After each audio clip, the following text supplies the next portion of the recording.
Okay, how's everybody doing? My name's Joe. I'm just making this video basically to give an account and explain to you guys what exactly I experienced. And that's pretty much it. So on March 22nd, 2017, I went to sleep late that night, and when I went to sleep, um, I ended up my soul, my spirit ended up basically in this room with this dark room. There was two individuals in a room. Um, I don't believe that they were people. It just seemed like they were kind of talking about something like about God, but they weren't talking about him. I couldn't really remember what they were talking about. And one of them had pulled out a joint, basically, like he was like about to smoke a joint. I remember knocking out the joint out of his hand, but for me to do that, I had to get up from the position I was laid in, because I was laid vertically on like my couch, but in the same place, in this place where I was also laid the same exact way.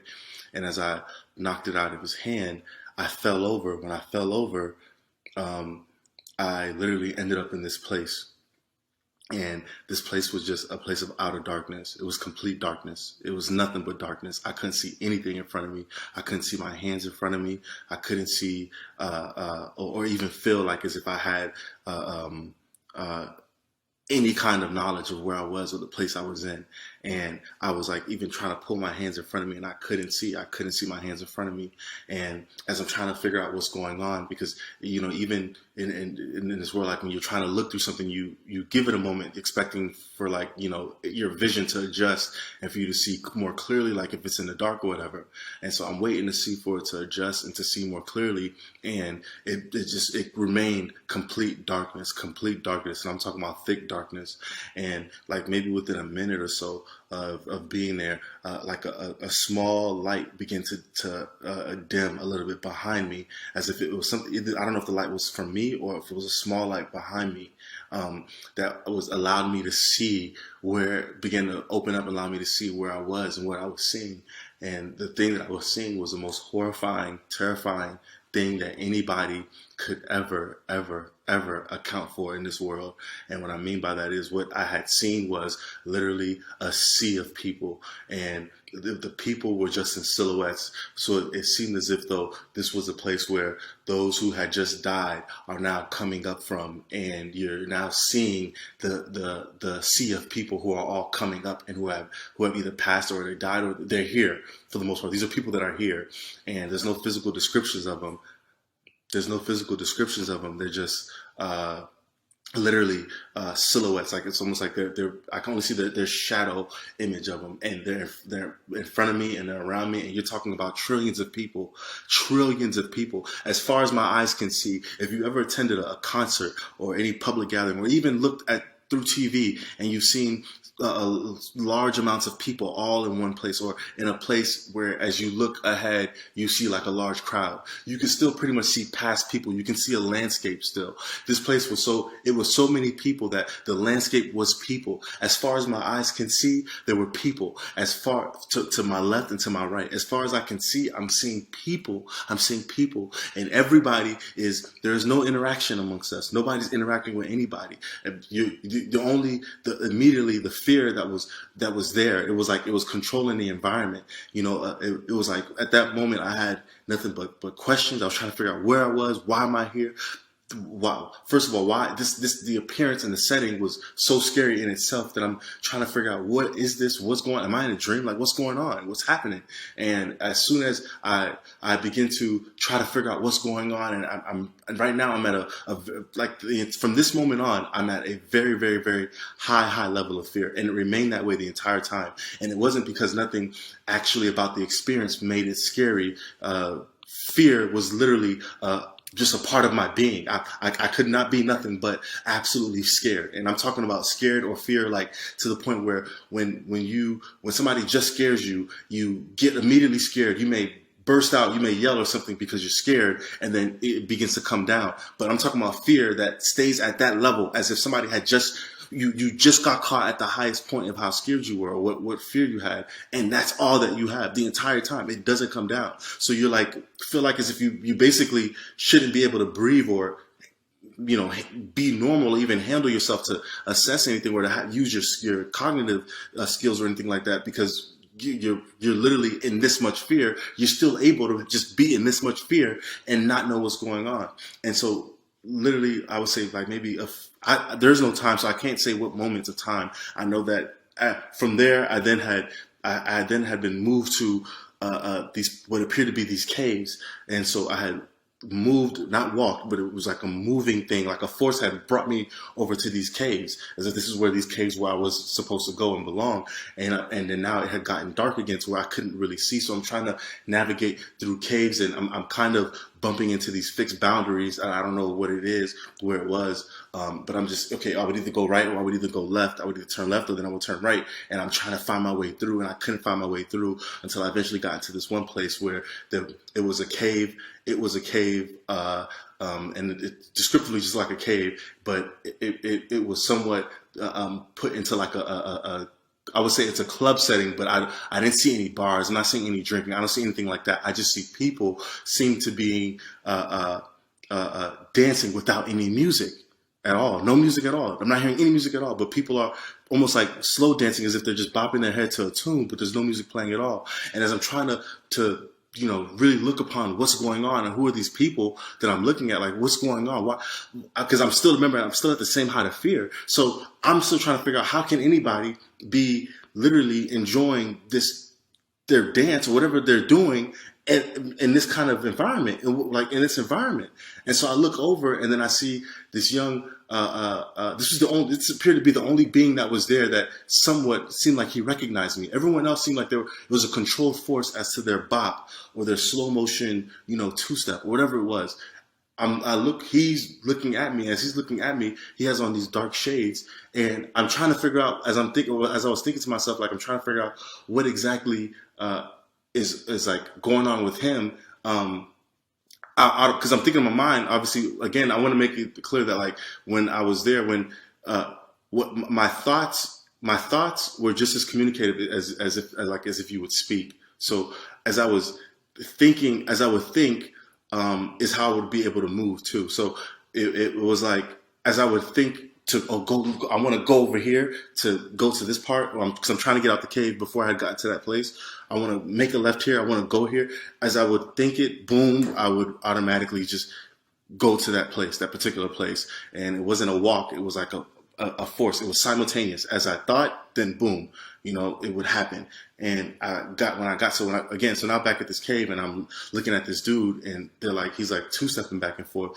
That's when I started to realize that he wasn't enjoying himself, that he was actually in torment. But it seemed like to be like his torment was something that he was going through within himself, but I could not see. So even his gaze upon me was of a cry of help, but there's no communication. You understand what I'm saying? So he's not saying, help me, help me, help me, help me, or he's not able to even show me that he's suffering.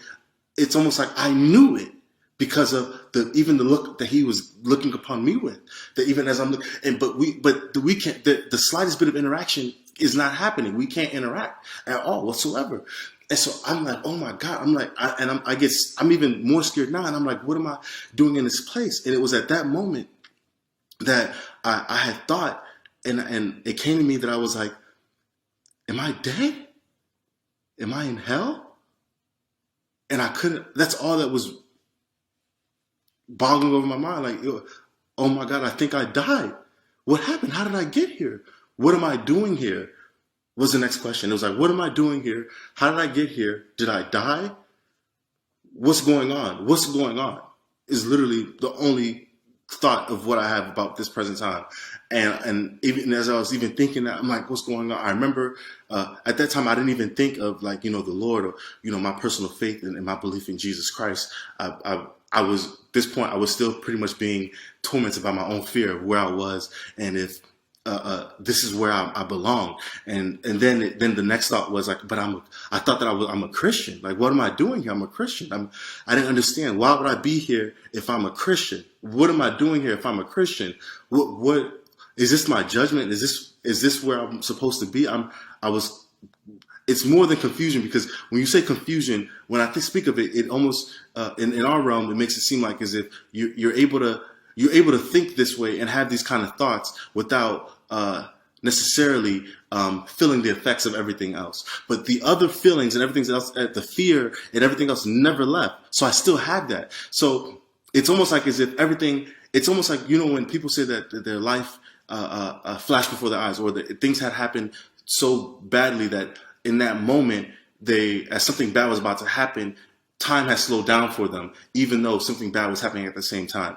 Somewhat similar to that, but to 100 degrees more, 100 degrees more. You're able to still feel exactly the fear that you felt, and still have a bunch of this knowledge about where you are and why. Because the funny thing is, I asked myself, I said, am I in hell?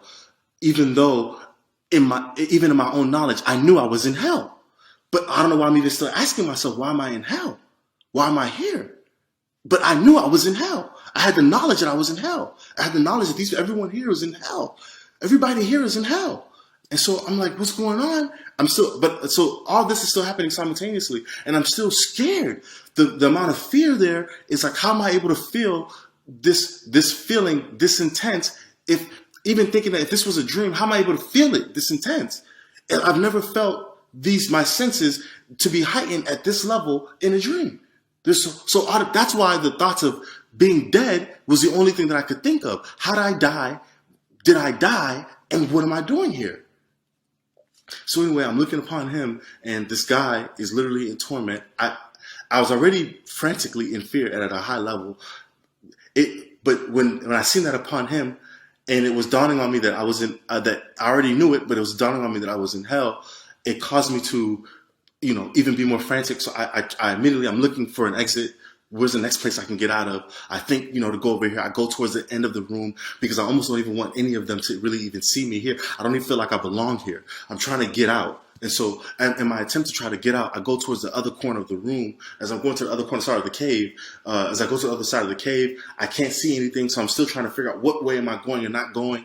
And then even out of a form of desperation, I try to basically escape to see if there's a way I can go up. If I can go upward, is there a way I can get up out to go up? Is there even an up? And I don't even remember being able to look up, because remember, you don't, as you think it, so is it happening? So even as I'm saying, I want to go up, or can I go up? Simultaneously, I'm already trying to go up, and I realized that I was at the ceiling of this place, but it was a fixed boundary, and I couldn't feel what the boundary was. All I knew was that from the point of the ceiling of feeling this fixed boundary, I felt immense heat.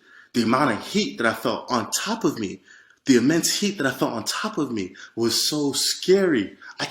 I'm trying to explain it to you guys, and you have to understand that, for me to even do this, if people know me, for me to even do this is more than, if you know my character, is more than enough to at least let people know that this is serious for me to get to this level, to explain it, to talk about it at this level, because I'm somebody that I'm not really that open to just letting everybody into my life, and and be open with my life, whether it's on social media or whatever it is, anything in this life. I'm not just open like that. I'm more of a secretive person.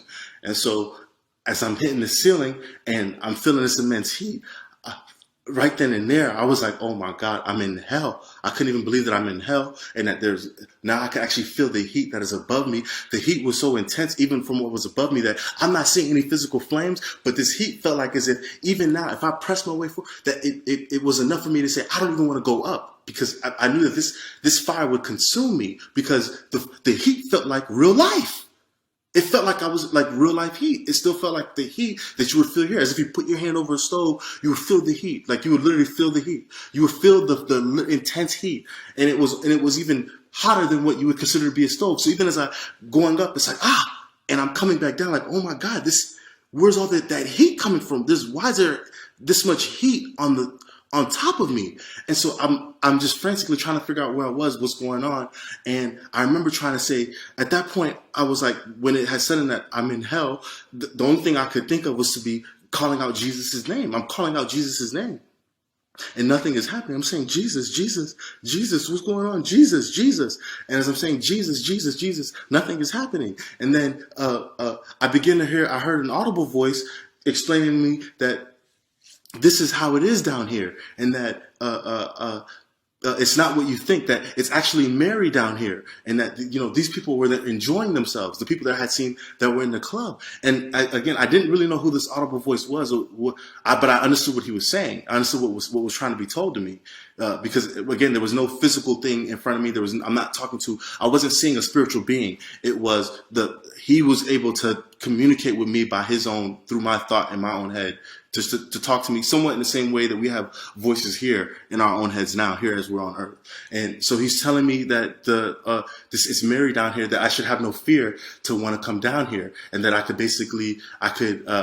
do as I want, I could live as I want, and I could be here, and I would be Mary. It would be Mary. It wouldn't be an issue. There wouldn't be a problem. And even as he's saying this, so when he got towards the point where he's basically trying to convince me in my mind and my spirit, and I'm thinking like, I'm like, nah, this isn't true. What are you talking about? I'm thinking like this. I'm horrified. I'm horrified. No way.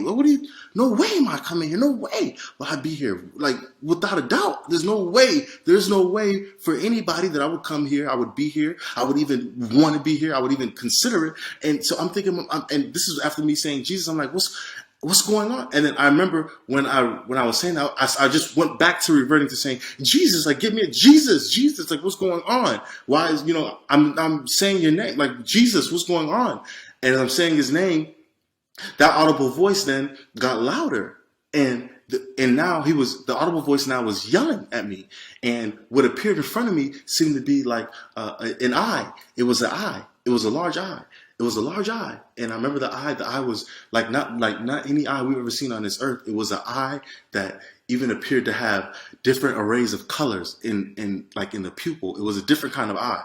And I knew that then this eye was what the voice was that I was hearing, because as he now was yelling, he said to me, you dare use that name down? You dare use that name as I've already been showing you everything down here? You dare use that name? But this was like, it's hard to explain it.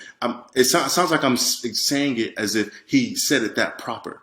Like, so to think, you have to understand that even as proper as saying that you dare use that name, that the voice that he used in saying it was a roaring, yelling, a very intimidating like voice. It was like you dare use that name. And it was so some similar like that, but heightened. I'm not doing a good job of saying it the same exact way, but it was basically infuriated that I even was saying Jesus as I was down there, and from what I was saying, and he was like, you dare use that name, you dare use that, and he began cursing at me, like, so it was like cursing at me at the same time, like, you dare use that name, blah, blah. And so even now, by seeing the eye alone, I was so frantically scared already. And the only thing in my mind was, this is Lucifer. This is the devil. This is Lucifer here yelling at me in the form of an eye, though. Just the form of an eye. I'm like, but so it seemed like as if he wasn't, his presence is somewhat throughout all hell, but obviously he can manifest himself as he wishes, as he pleases. So I'm like, yo, I'm like, Jesus, I'm even more scared. I'm saying Jesus even more now. Jesus even more now. Like, oh my God, this is Lucifer. And it was in that moment that, boom, that's when I immediately then woke up. So I didn't have any, there was no light. There was no bright shining light that came and got me. Jesus did not appear to me. None of those things happened. All I experienced is exactly what I told you.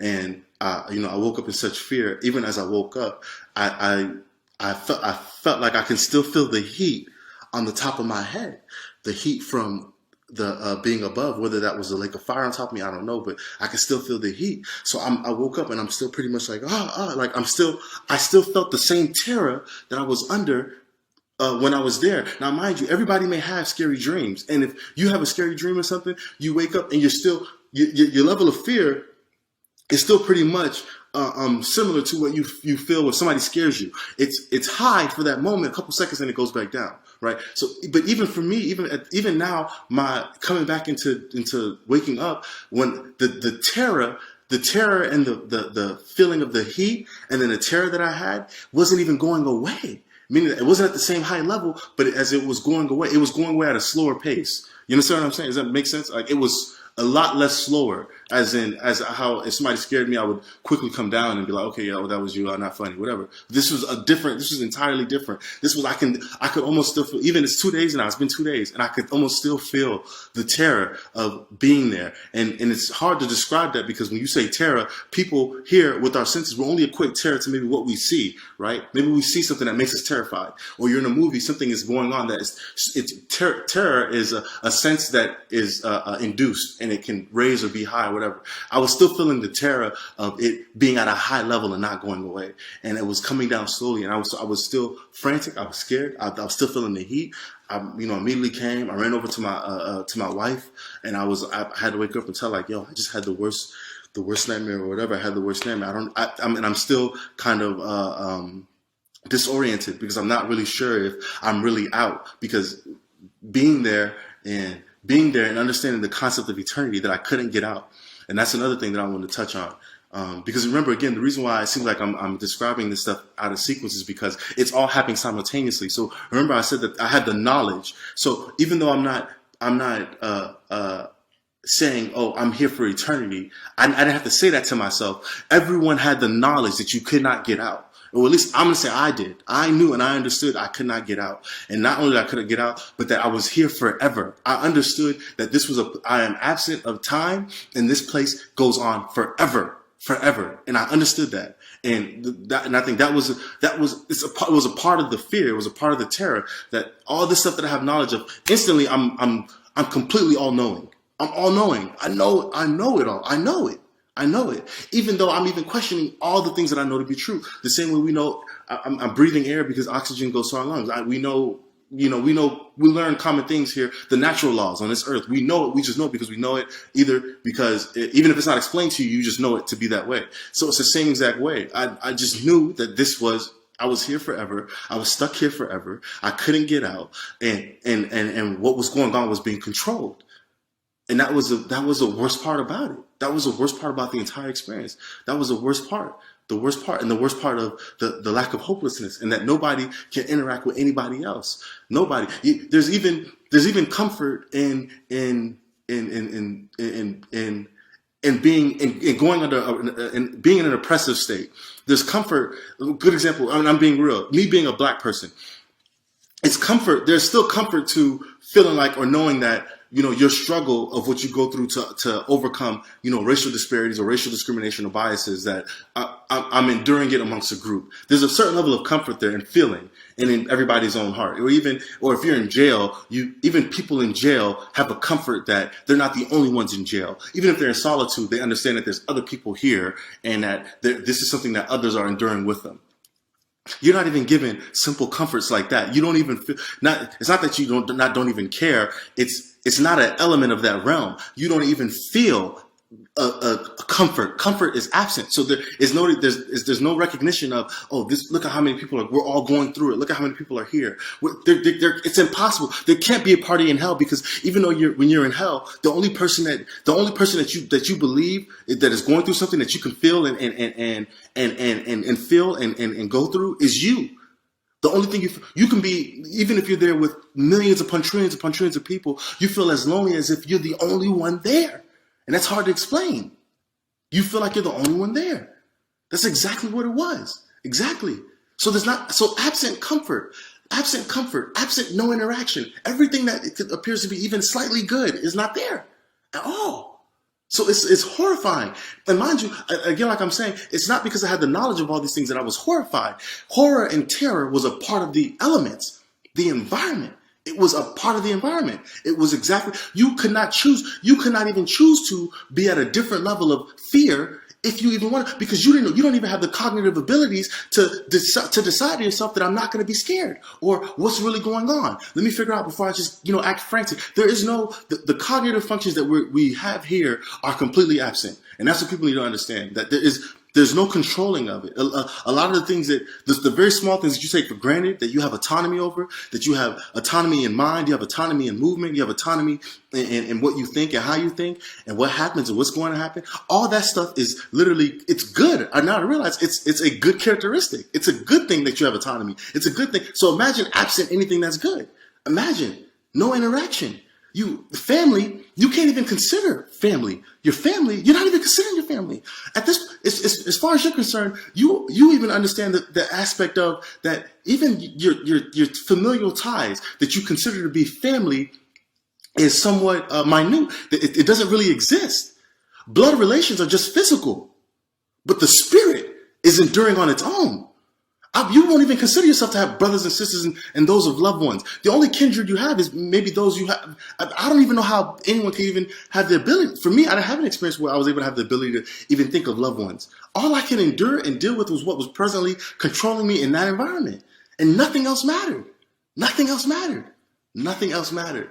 And so that's why I'm sharing this, because I feel like people need to hear this stuff. And I feel like I've been the person that I've seen tons of these near-death experiences, or at least people with near-death experiences, or have testimonies on the website or on YouTube talking about how they experience hell. And again, it's when somebody is explaining it to you, I already understand that unless this is meant for you to hear it. If somebody's explaining it to you, it does not do it justice to what it really is and how it really feels. It doesn't. So the greatest impact, unless there's really grace and God has grace and mercy over your life for you to be able to really understand what somebody is saying, or for at least for what I'm saying and how I'm explaining it, because physically you're not able to even really touch that deep. So it would have to be a miracle for God to touch somebody's heart to come to an understanding of what it is I'm explaining. And so that's why I'm understand that. So that's why I'm not doing this for people to believe me. I'm doing this because I am in fear of my own record. I'm in fear of going and ended up in that place. I'm in fear of answering up to my life and what I'm doing in my life in every single aspect of it, every part of it, every single aspect of it. I'm in fear. I'm in fear of my own thoughts. I'm in fear. I'm in fear, let alone because if it causes me to end up in that place, I'm in fear.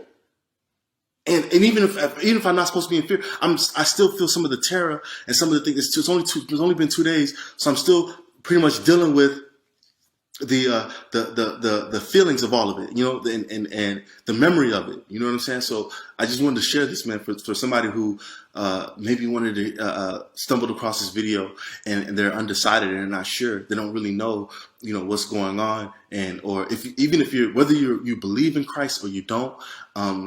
Hell is real. Hell is real. Whether you're an intellect or whether you're someone who has never attended school in your life, hell is real. And hell is not something that is based on belief.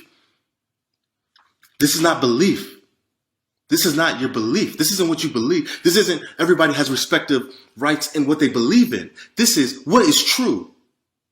This is what is really going to happen. What is really going to go on? What is really happening? What is true? What is true?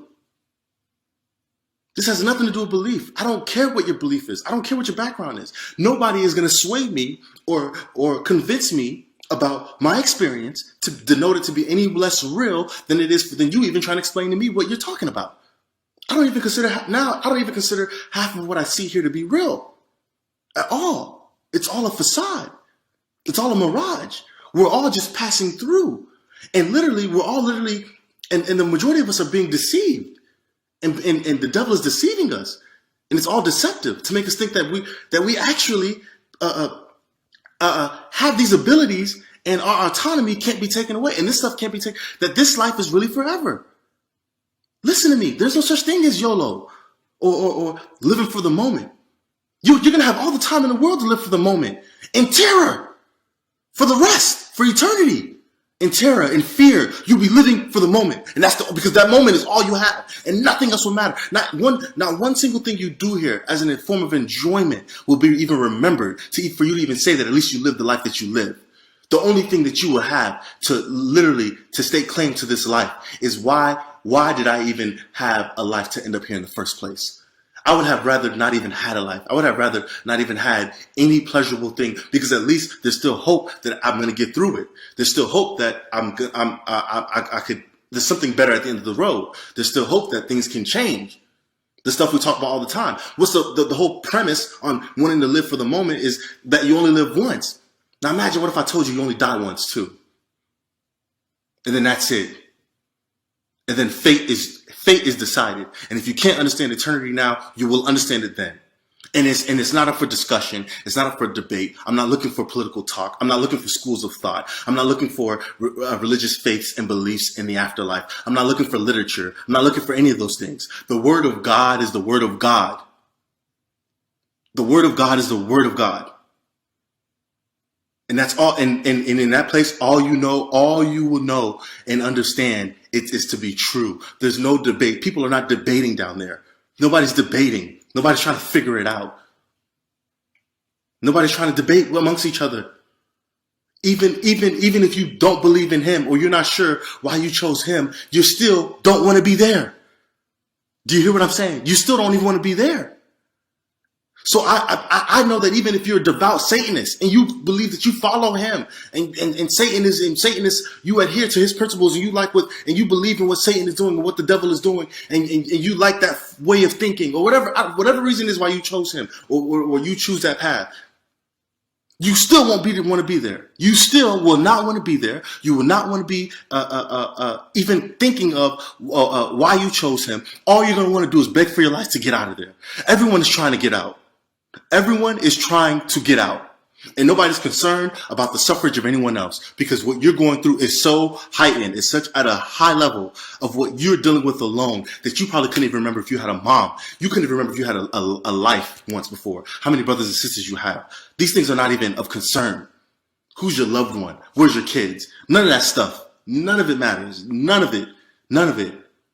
So I just wanted to, put that out there and let everybody hear this because if you can't see that from my look, my expression, how it's coming from my heart, that I'm not telling the truth, I have no reason to lie. I have no reason to do this. Nobody has any reason to just come out and say things just to say things. Neither does everybody can give an account for what they want to give an account for.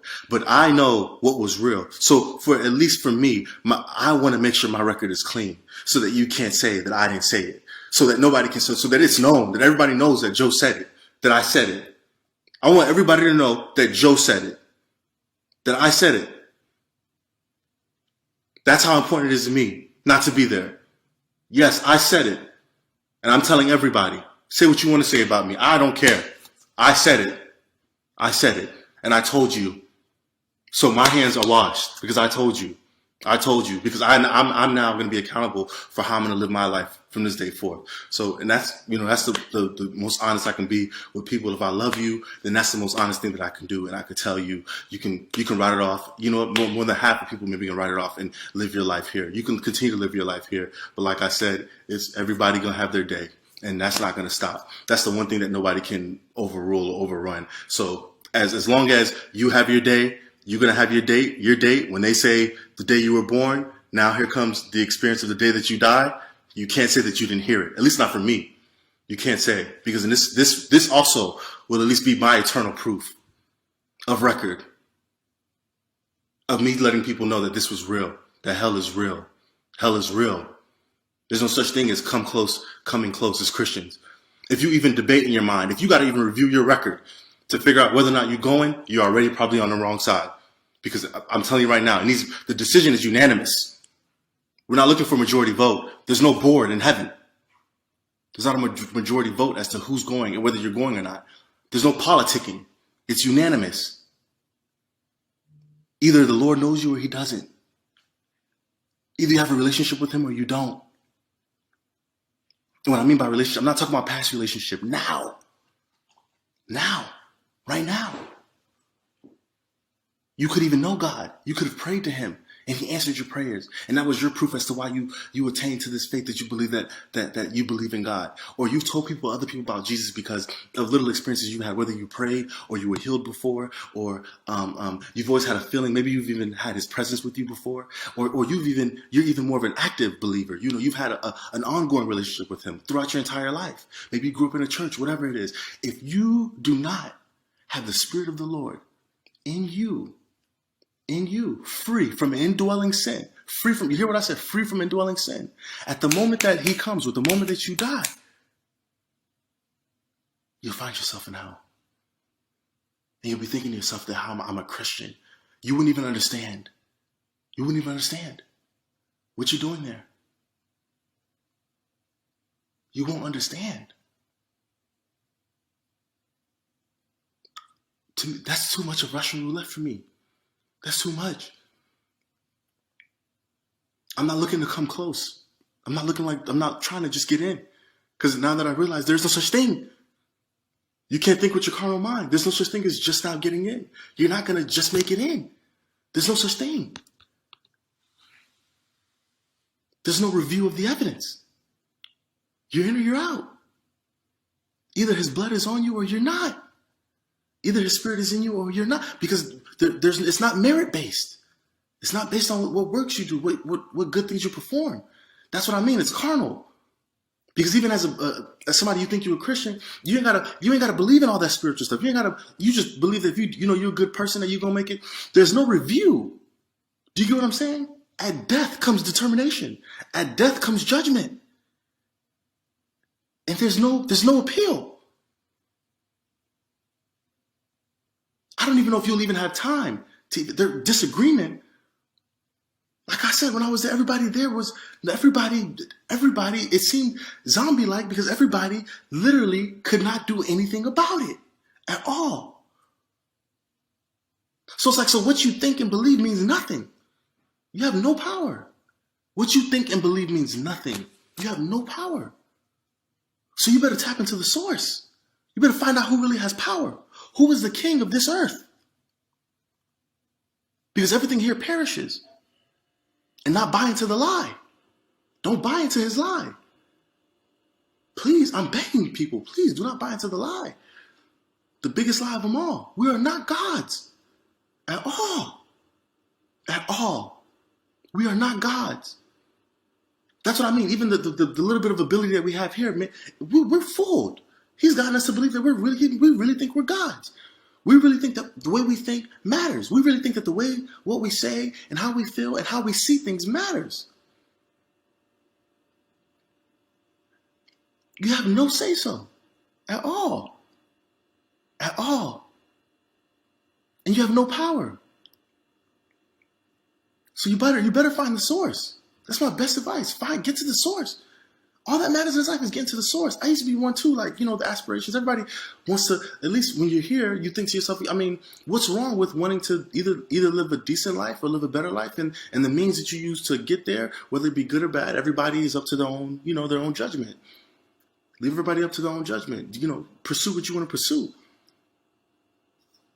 I don't even really know what the point of pursuit is at this moment at all, unless it's for his purpose, unless it's for me to have an understanding of where I'm going. Because this pass through is so temporary, the timing is so short. And matter of fact, it's not even about the timing. The fact that I know that every man is gonna die. And the chance and the risk that I can end up there, if anybody goes there, anybody that is there would wish that they had a second chance. Because they probably would be radical. They wouldn't even live this life, even caring about what they eat, or how much hours they're getting of sleeping, or whether or not their kids are rebellious, or whether or not their mom loves them, or whether or not their dad loves them, or whether or not all the frivolous things that we care about. I don't even know if that, I don't feel like I want to care about any of those things. Even though I still have love for those things and the people in my family. And there's no way that I will allow those things anymore to have any priority to my eternal destination. That's the key. You want to talk about winning? We love talking about winning. Winning is making it eternally to your destination. That's how you win. Find your eternal destination.